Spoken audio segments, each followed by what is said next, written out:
দেশের দক্ষিণ পূর্বাঞ্চলের ৩ জেলা নিয়ে গঠিত পার্বত্য চট্টগ্রাম। শান্ত এই পার্বত্য অঞ্চলকে কারা অশান্ত করছে? কি উদ্দেশ্য এর পেছনে?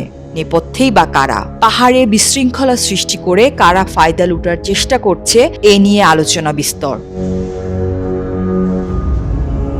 চলতি 18 সেপ্টেম্বর মোহাম্মদ মামুন নামে এক যুবককে হত্যার ঘটনায় সৃষ্ট সংঘাত সহিংসতার রেশ না কাটতেই আবারও উত্তপ্ত হয়ে উঠেছে পার্বত্য জেলা খাগড়াছড়ি। এই ঘটনার পর ত্রিপুরা সম্প্রদায়ের শিক্ষার্থীকে ধর্ষণের অভিযোগে আবুল হাসনাত মোহাম্মদ সোহেল রানা নামে এক কলেজ শিক্ষককে পিটিয়ে হত্যা করেছে পাহাড়ি শিক্ষার্থী ও বহিরাগতরা। গত মঙ্গলবার শিক্ষক হত্যা নিয়ে পাহাড়ি ও বাঙালিদের মধ্যে সংঘর্ষ হয়। পরবর্তীতে পরিস্থিতি নিয়ন্ত্রণে আনতে জেলা প্রশাসন খাগড়াছড়ি পৌরসভা এলাকা ও সদর উপজেলায় ১৪৪ ধারা জারি করে। একের পর এক সংঘাত সংঘর্ষের ঘটনায় পাহাড়ে অশান্তির কারণ নিয়ে প্রশ্ন উঠেছে। কেন বারবার টার্গেটে পরিণত হচ্ছে শান্তির এই জনপদ? তুচ্ছ ঘটনাকে কেন্দ্র করে সৃষ্ট সংঘাতে প্রাণ হারাচ্ছেন সাধারণ মানুষ, জ্বালিয়ে দেওয়া হচ্ছে বসতি। এমন বাস্তবতায় কারা এসব ঘটনার নেপথ্যে? এসব প্রশ্নের উত্তর খোঁজার চেষ্টা চলছে আইন শৃঙ্খলা বাহিনী থেকে শুরু করে নিরাপত্তা বিশ্লেষক সহ সব পক্ষ থেকেই। স্থানীয় প্রশাসন, আইন শৃঙ্খলা বাহিনী সহ সাধারণ মানুষের বক্তব্য, অবাধে অস্ত্রের ব্যবহার, শান্তি চুক্তির সঠিক বাস্তবায়ন না হওয়া, সামাজিক যোগাযোগ মাধ্যম ব্যবহার করে গুজব রটানো সহ এক শ্রেণী সুবিধাবাদী মানুষ ব্যক্তি স্বার্থ চরিতার্থ করার উদ্দেশ্য নিয়ে পরিকল্পিতভাবে পাহাড়ি জনপদকে অশান্ত করে তুলছে। এই ধারাবাহিকতায় গত মঙ্গলবার এক শিক্ষককে পিটিয়ে হত্যা করা হয়েছে। নিহত শিক্ষক Abul Hasnat Mohammad Sohel Rana Khagrachhari technical school and কলেজের বিল্ডিং কনস্ট্রাকশন ও সেফটি বিভাগের চিফ ইন্সট্রাক্টর ছিলেন। তার বিরুদ্ধে একই প্রতিষ্ঠানের ৭ম শ্রেণীর শিক্ষার্থীকে ধর্ষণের অভিযোগ ওঠে। খোঁজ নিয়ে জানা গেছে, সোহেল রানার বিরুদ্ধে এক শিক্ষার্থীকে যৌন হয়রানির অভিযোগে মামলা হয়েছিল। মামলা থেকে অব্যাহতি পাওয়ার পর তিনি আবার চাকরিতে ফেরত এলে পাহাড়ি শিক্ষার্থীরা তাকে প্রত্যাহারের দাবি জানিয়ে আসছিল। মামলা থেকে অব্যাহতি পাওয়ার পর তিনি আবার চাকরিতে ফেরত এলে পাহাড়ি শিক্ষার্থীরা তাকে প্রত্যাহারের দাবি জানিয়ে আসছিল। ১ অক্টোবর মঙ্গলবার বেলা ১১টায় সোহেল রানাকে একই প্রতিষ্ঠানের ছাত্রীকে ধর্ষণ চেষ্টার অভিযোগে অধ্যক্ষের কক্ষে অবরুদ্ধ করে রাখে পাহাড়ি শিক্ষার্থীরা। এক পর্যায়ে গণপিটুনিতে ওই শিক্ষকের মৃত্যু হয়।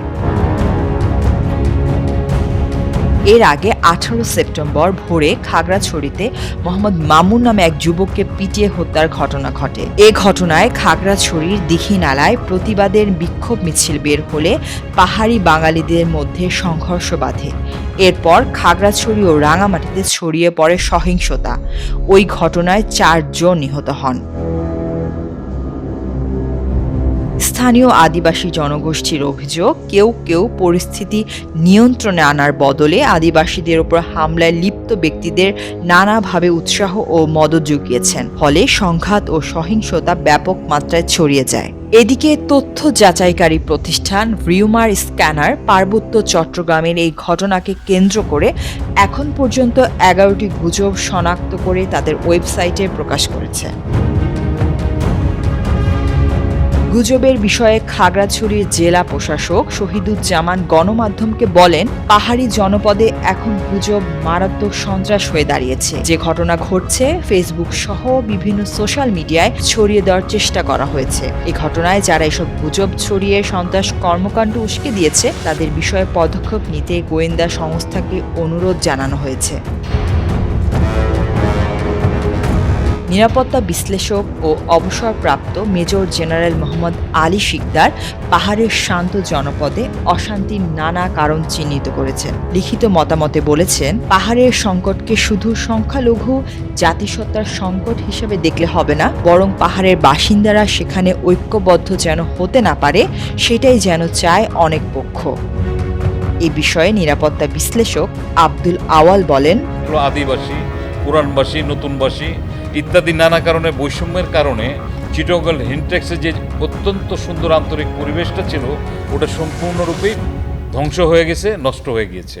এই বিষয়ে নিরাপত্তা বিশ্লেষক তুষার কান্তি চাকমা বলেন, পার্বত্য চট্টগ্রামে যখন সেটেলমেন্ট করা হলো বিভিন্ন জায়গায়, তার পরিপ্রেক্ষিতে শান্তি বাহিনীর আক্রমণের ফলে, সেটেলারদের উপরে আক্রমণের ফলে যে সংঘাতগুলো সৃষ্টি হয়েছিল আমরা হয়তো অনেকেই ভুলে গেছি।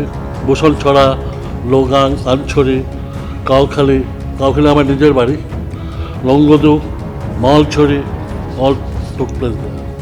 এতে করে যা হয়েছে সেটা হলো 50 থেকে 70 হাজার পাহাড়িরা ঘর ছেড়ে ভারতে চলে গেছে।